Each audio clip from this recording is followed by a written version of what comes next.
نحمده ونصلي على رسوله الكريم أما بعد فأعوذ بالله من الشيطان الرجيم بسم الله الرحمن الرحيم قد نرى تقلب وجهك في السماء فلنولينك قبلة ترضاها فول وجهك شطر المسجد الحرام وحيث ما كنتم فولوا وجوهكم شطرة وإن الذين أوتوا الكتاب ليعلمون أنه الحق من ربهم وما الله بغافل عما يعملون ولئن أتيت الذين أوتوا الكتاب بكل آية ما تبعوا قبلتك وما أنت بتابع قبلتهم وما بعضهم بتابع قبلة بعض ولئن اتبعت أهواءهم من بعد ما جاءك من العلم إنك إذا لمن الظالمين الذين آتيناهم الكتاب يعرفونه كما يعرفون أبناءهم وإن فريقا منهم ليكتمون الحق وهم يعلمون الحق من ربك فلا تكونن من الممترين قد نرى تحقیق سے ہم دیکھتے ہیں تقلب وجہ کا آپ کے چہرے کے پھرنے کو فی السماء آسمان کی طرف فلنولینک پس البتہ ضرور ہم آپ کو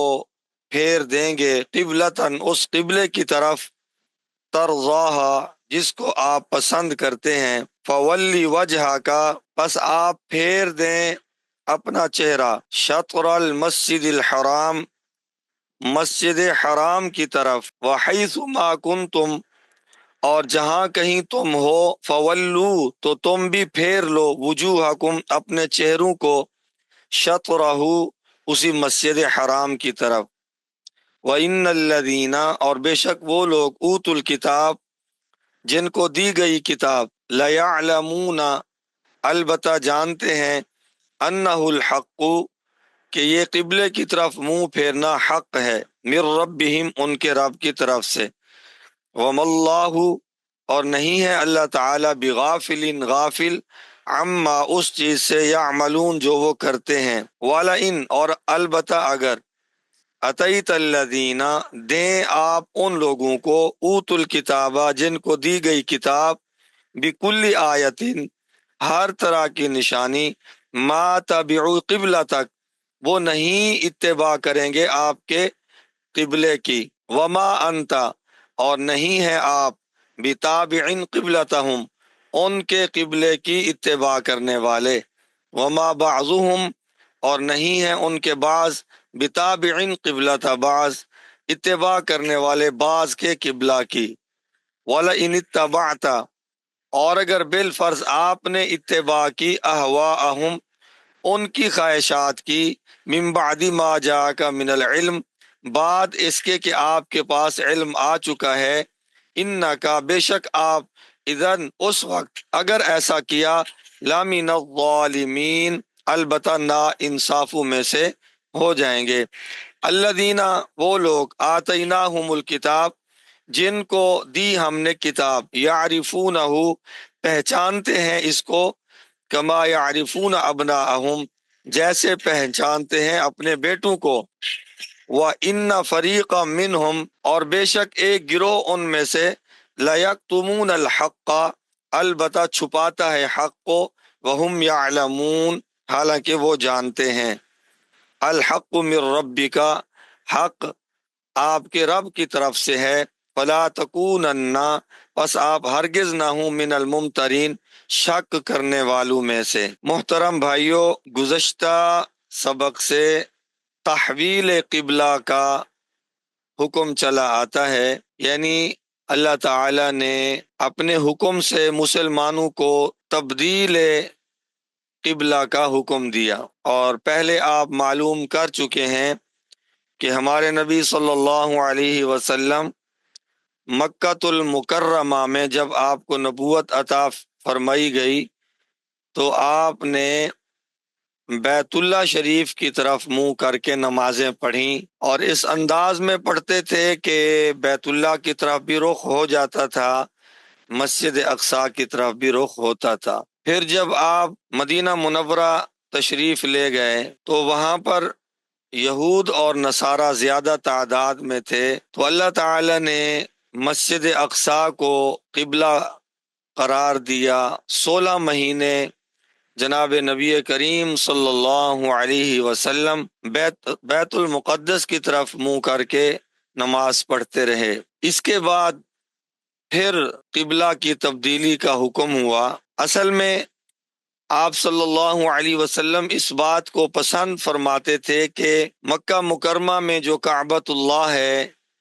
وہ ہمارا قبلہ بن جائے، کیونکہ مکہ میں رہنے والے لوگ اپنی نسبت حضرت ابراہیم علیہ الصلاۃ والسلام کی طرف کرتے تھے، اور وہ کعبۃ اللہ کی عظمت اور احترام بھی دلوں میں رکھتے تھے۔ اگر کعبۃ اللہ ہی قبلہ بن جائے تو ان کو سمجھانا بہت آسان ہے، اور کعبۃ اللہ کے ساتھ آپ صلی اللہ علیہ وسلم کو محبت بھی بہت زیادہ تھی۔ اس واسطے آپ صلی اللہ علیہ وسلم وحی کے انتظار میں چہرہ بار بار آسمان کی طرف اٹھاتے تھے کہ میرا رب مجھے کعبۃ اللہ کو قبلہ بنانے کا حکم دے۔ پہلی آیت جو تلاوت ہوئی، اس آیت میں اللہ تعالی نے اسی کا ذکر فرمایا،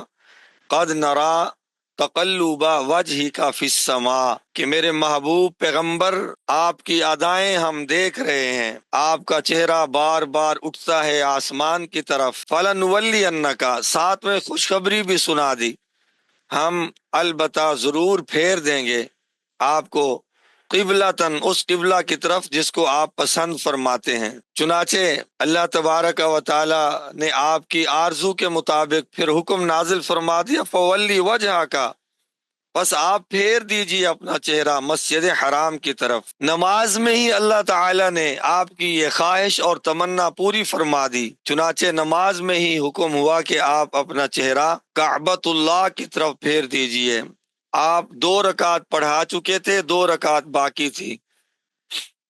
نماز کی حالت میں جبریل تشریف لائے اور اللہ کا حکم سنایا، فولی وجہک شطر المسجد الحرام، اپنا چہرہ مسجد حرام کی طرف پھیر دیجئے۔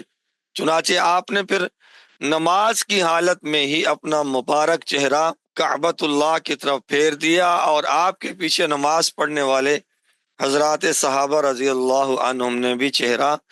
کعبۃ اللہ کی طرف کر لیا۔ فولی وجہ کا، اللہ تعالیٰ نے اپنے محبوب پیغمبر کو یہ حکم فرمایا۔ اس کے بعد اپنے محبوب علیہ الصلاۃ والسلام کی امت کو خطاب فرمایا، وَحَيْثُمَا كُنْتُمْ، کہ اے امتیو جہاں کہیں تم ہو، فَوَلُّوا وُجُوهَكُمْ، اپنا رخ کعبۃ اللہ کی طرف پھیر لو۔ ہم لوگ کعبہ سے مشرق کی طرف ہیں، ہم مغرب کی طرف چہرہ کریں گے، اور جو کعبہ سے مغرب کی طرف ہیں وہ مشرق کی طرف چہرہ کریں گے، اور جو کعبہ سے شمال کی طرف ہیں وہ جنوب کی طرف چہرہ کریں گے، اور جو کعبہ سے جنوب کی طرف ہیں وہ شمال کی طرف چہرہ کریں گے۔ کعبۃ اللہ عین وسط میں ہے، اور مکہ کا معنی ناف۔ بچہ جب ماں کے پیٹ میں ہوتا ہے، اللہ تعالیٰ نے اس کی خوراک کا ذریعہ اس طرح بنایا ہے کہ جہاں ناف ہوتی ہے وہاں ایک نالی ہوتی ہے جو ماں کے جسم کے ساتھ جڑی ہوتی ہے، اس میں سے خون اس بچے کے بدن میں جاتا ہے، جس سے وہ پلتا اور پھلتا پھولتا ہے، اور جب بچہ پیدا ہوتا ہے تو وہ ناڑ یا رگ کاٹ دی جاتی ہے۔ اسی طرح روحانی خوراک کا مرکز مکہ پاک ہے، یہیں سے ہدایت کی کرنیں مشرق، مغرب، شمال اور جنوب کی طرف پھیلی ہوئی ہیں۔ جب تک مکہ مکرمہ موجود ہے دنیا بھی قائم ہے۔ وَإِنَّ الَّذِينَ أُوتُوا الْكِتَابَ لَيَعْلَمُونَ أَنَّهُ الْحَقُّ مِنْ رَبِّهِمْ، اللہ تعالی نے یہاں سے یہود و نصارہ کا بیان فرمایا ہے کہ انہیں یہ بات پکی طرح سے معلوم ہے کہ انہ الحق، کہ بے شک یہ قبلے کی طرف رخ پھیرنا حق ہے۔ اس کے باوجود وہ بغض میں آپ صلی اللہ علیہ وسلم کے خلاف زبان درازی کر رہے تھے اور نو مسلم لوگوں کے اذہان کو خراب کرتے تھے کہ دیکھیے جی، پہلے کعبۃ اللہ قبلہ تھا، پھر مسجد اقصی قبلہ تھا، اور اب پھر کعبۃ اللہ قبلہ بن گیا۔ یہ کوئی دین ہے؟ اللہ فرماتے ہیں انہ الحق، انہیں پکا یقین تھا کہ یہ بات ہے صحیح، کیونکہ ان کی کتابوں میں یہ بات لکھی ہوئی تھی کہ نبی آخر الزمان حضرت محمد مصطفیٰ صلی اللہ علیہ وسلم نبی القبلتین ہوں گے، یعنی ان کا قبلہ کعبہ ہوگا، پھر مسجد اقصی، اور آخر میں ان کا قبلہ پھر کعبہ ہی ہوگا۔ اور یہود و نصارہ یہ جانتے تھے کہ کعبۃ اللہ کی طرف رخ کرنا حق ہے اور ان کے رب کی طرف سے ہے۔ وَمَا اللَّهُ بِغَافِلٍ عَمَّا يَعْمَلُونَ، اور جو کچھ یہ ضد کی وجہ سے دین اسلام کے خلاف باتوں میں لگے ہوئے ہیں، تو یہ نہ سمجھیں کہ اللہ تعالیٰ ان کے اعمال سے بے خبر ہیں، نہیں، فرمایا ہم ان کے اعمال سے باخبر ہیں، ہمیں اطلاع ہے ان کے فساد کی۔ ضد ہے بس، یہ ضد بہت کچھ کرا دیتی ہے، حق جانتے ہوئے بھی انسان حق کو ٹھکرا دیتا ہے ضد کی وجہ سے۔ اللہ ہم سب کی حفاظت فرمائے۔ وَلَئِنْ أَتَيْتَ الَّذِينَ أُوتُوا الْكِتَابَ بِكُلِّ آيَةٍ مَا تَبِعُوا قِبْلَتَكَ، اللہ تعالیٰ ہمارے نبی صلی اللہ علیہ وسلم کو یہ فرما رہے ہیں کہ اے میرے پیغمبر، ان یہودیوں کو اور عیسائیوں کو آپ ہر قسم کی نشانی دکھا دیں، ما تَبِعُوا قِبْلَتَكَ، پھر بھی یہ آپ کے قبلے کی اتباع نہیں کریں گے۔ کیوں؟ ضد، ہٹ دھرمی کا تو دنیا میں کوئی علاج ہے ہی نہیں۔ آپ بس تبلیغ فرمائیے اور زیادہ ان کے متعلق پریشان نہ ہوں، یہ ضدی ہیں۔ وما انت بتابع قبلتهم، اور اے میرے محبوب آپ بھی ان کے قبلے کی اتباع نہیں کر سکتے، کیونکہ آپ تو ہمارے حکم کے پابند ہیں۔ وما بعضهم بتابع قبلۃ بعض، اور یہ یہودی اور عیسائی جو قبلہ کی بات کو لے کر کے مسلمانوں پر اعتراض کر رہے ہیں، ان کا اپنا حال یہ ہے کہ ان کے قبلے بھی ایک دوسرے سے مختلف ہیں۔ یہود کا قبلہ مسجد اقصی میں ایک چٹان صخرہ بیت المقدس، یہ یہود کا قبلہ ہے، اور اس چٹان سے مشرق کی طرف والا حصہ وہ عیسائیوں کا قبلہ ہے۔ وہ اپنے قبیلے پر مصر تھے اور یہ اپنے قبیلے پر مصر۔ اصل میں یہ آیت نازل ہوئی، نجران کے عیسائی آئے تھے، پورا وفد ان کا آیا تھا جناب نبی کریم صلی اللہ علیہ وسلم کی خدمت میں۔ یہ آپ سے دین حق کے بارے میں باتیں کرنے آئے تھے، مناظرہ کرنے آئے تھے، 60 آدمی تھے۔ تو ان دنوں اتنی جگہ نہیں ہوتی تھی، ہر مسلمان غربت سے گزر رہا تھا کہ ایک جگہ ان کو ایک کوٹھی دی جائے، ایک گھر دیا جائے جس میں وہ 60 آدمی قیام کریں۔ تو آپ صلی اللہ علیہ وسلم نے صحابہ کو فرمایا کہ دو دو چار چار بندے اگر آپ میں سے لے جائیں، ان مہمانوں میں سے اپنے ہاں ٹھہرائیں تو ہمیں آسانی رہے گی۔ آپ صلی اللہ علیہ وسلم نے ان یہودیوں سے بھی فرمایا کہ دیکھیں ہم غریب لوگ ہیں، ہمارے ہاں اتنی جگہ نہیں ہے کہ 60 آدمیوں کو ایک ہی جگہ ٹھہرائیں۔ وہ جو ان کے پادری تھے نا یہودیوں کے، وہ بڑے ہوشیار تھے، وہ تو دو چار تھے جو بڑے، جو ان کے ساتھ ان کی اتباع میں چلے آئے تھے، قوم کے سرکردہ لوگ، وہ ان کو اکیلا نہیں چھوڑنا چاہتے تھے۔ انہیں خطرہ تھا کہ اگر انہیں ہم نے اکیلا نبی کریم صلی اللہ علیہ وسلم یا صحابہ کے پاس چھوڑا تو آپ کی تعلیم سے متاثر ہو جائیں گے اور مسلمان ہو جائیں گے۔ وہ کہنے لگے نہیں، ہم تو اکٹھے ہی رہیں گے۔ آپ صلی اللہ علیہ وسلم نے فرمایا پھر ہمارے پاس تو مسجد نبوی کے علاوہ کوئی جگہ نہیں ہے۔ تو وہ کہنے لگے ٹھیک ہے، ہم مسجد نبوی میں ہی رہتے ہیں۔ آپ صلی اللہ علیہ وسلم نے انہیں ٹھہرا دیا۔ وہ کہنے لگے ہمارا قبلہ تو مسجد اقصی کی جانب ہے، ہم تو ادھر منہ کر کے نماز پڑھیں گے۔ آپ نے فرمایا پڑھتے رہو اپنے قبلہ کی طرف منہ کر کے۔ صحابہ سے فرمایا کہ آپ نے انہیں کچھ نہیں کہنا، پڑھنے دینا۔ آپ کے دل میں یہ بات تھی کہ ہم انہیں ان کے قبلہ کی جانب منہ کر کے نماز پڑھنے دیتے ہیں، شاید ان کے دل میں کوئی آسانی آ جائے، تسلی آ جائے، اور یہ ہمارے قبلہ کی طرف متوجہ ہو جائیں، تو اللہ تعالیٰ نے فرمایا میرے محبوب آپ انہیں جو نشانیاں پیش کریں، آپ ان کے لیے جتنی آسانیاں کریں، ما تابعوا قبلتک، یہ آپ کے قبلہ کی اتباع نہیں کریں گے، وما انت بتابع قبلتہم، اور نہ آپ ان کے قبلہ کی اتباع کریں گے۔ یہاں آگے اللہ تعالیٰ نے ایک بڑی بات بھی فرمائی، وَلَئِنِ اتَّبَعْتَ أَهْوَاءَهُمْ، یہ بعض اوقات کسی کو بات کی جاتی ہے لیکن سنانا دوسرے کو مقصود ہوتا ہے۔ اللہ تعالیٰ نے ہمارے نبی صلی اللہ علیہ وسلم کے توسط سے ہمیں یہ بات سمجھائی، وَلَئِنِ اتَّبَعْتَ أَهْوَاءَهُمْ، کہ اگر آپ نے ان کی خواہشات کی اتباع کی، من بعد ما جاءک من العلم، بعد اس کے کہ آپ کے پاس علم آ چکا۔ ان کی خواہشات مطلب یہ تھا کہ آپ صلی اللہ علیہ وسلم چونکہ حریص تھے اس بات پر کہ لوگ مسلمان ہو جائیں، تو ان کی خواہش کیا کہ ہمارے قبلہ کی طرف منہ کریں یا ان کی بعض چھوٹی موٹی باتیں مانی جائیں۔ تو اللہ نے فرمایا کہ ان کی خواہشات کو ماننے کی بالکل اجازت نہیں ہے، آپ کے پاس علم آ چکا ہے کہ یہ چیز غلط ہے، اللہ تعالیٰ کی نافرمانی ہے۔ انک اذا لمن الظالمین، میرے محبوب اگر آپ نے ایسا کیا تو آپ بے انصافوں میں سے ہو جائیں گے، لیکن اللہ کے نبی نے کیا ہی نہیں ہے۔ اور یہ امت کو سمجھانا مقصود ہے کہ امت والو اگر تم یہود و نصارہ کی خواہشات پر چلو گے علم آنے کے بعد تو پھر تم نا انصاف ہوو گے، لیکن آج جس کا ڈر تھا وہی ہوا۔ امت مسلمہ دوڑی چلی جا رہی ہے یہود و نصارہ کی اتباع میں، لباس، عادات و اطوار، انداز، چال چلن، فیشن، بال، سب کچھ، شادی بیاہ جیسے ان کے ہوں ویسے ہمارے ہوں۔ اللہ اکبر کبیرہ۔ اور آج کل کے ہمارے علماء حضرات بھی اللہ تعالی ہمیں محفوظ فرمائیں اس کام سے، وہ بھی لوگوں کی اتباع کر رہے ہیں۔ بھائی ایک مسجد میں امام ہے نا عالم صاحب، تو اب وہ بیچارہ مسجد انتظامیہ سے مجبور ہے،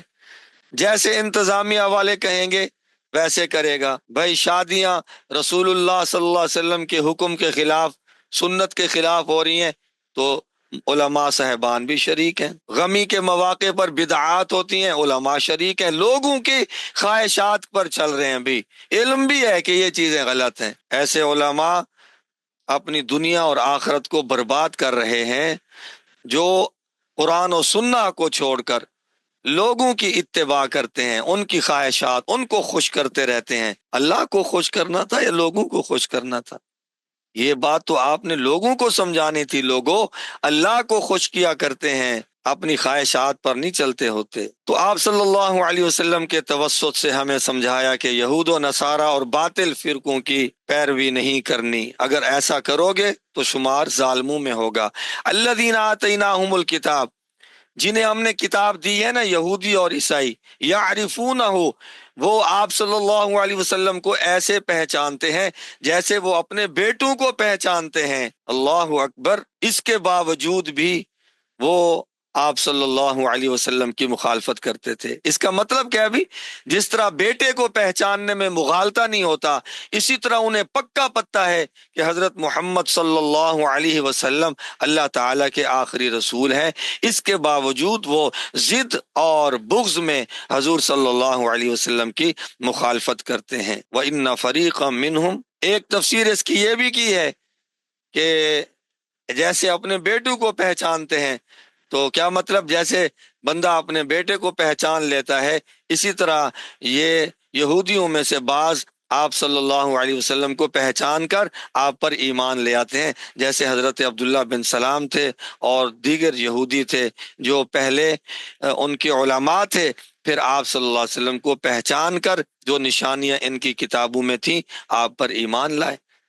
وَإِنَّ فَرِيقًا مِّنْهُمْ، اور ایک فریق یہودیوں کا وہ بھی ہے، لَيَكْتُمُونَ الْحَقَّ وَهُمْ يَعْلَمُونَ، جانتے ہوئے بھی حق کو چھپاتے ہیں۔ الحق من ربک فلا تکونن من الممترین، فرمایا حق تیرے رب کی طرف سے ہے، یعنی قبلے کے بارے میں تیرے رب نے جو حکم دیا ہے یہی حق ہے، فلا تکونن من الممترین، یہود و نصارہ کی باتوں میں آ کر شک میں نہ پڑ جانا۔ آپ صلی اللہ علیہ وسلم کے توسط سے امت کو سمجھایا گیا کہ بار بار جو وہ کہہ رہے ہیں یہ کیا، پہلے کعبۃ اللہ قبلہ، پھر اقصی قبلہ، پھر کعبۃ اللہ قبلہ، فرمایا ان کی باتوں میں آ کر شک میں مبتلا نہ ہو جانا کہ کہیں ایسی بات ہے تو نہیں کہ ہمارا مذہب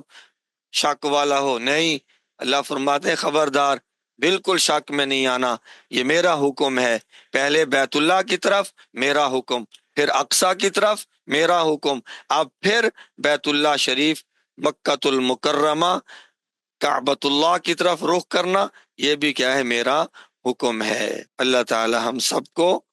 دین حق پر یقین کامل نصیب فرمائے اور عمل کرنے کی توفیق عطا فرمائے۔ وآخر دعوانا ان الحمد للہ رب العالمین۔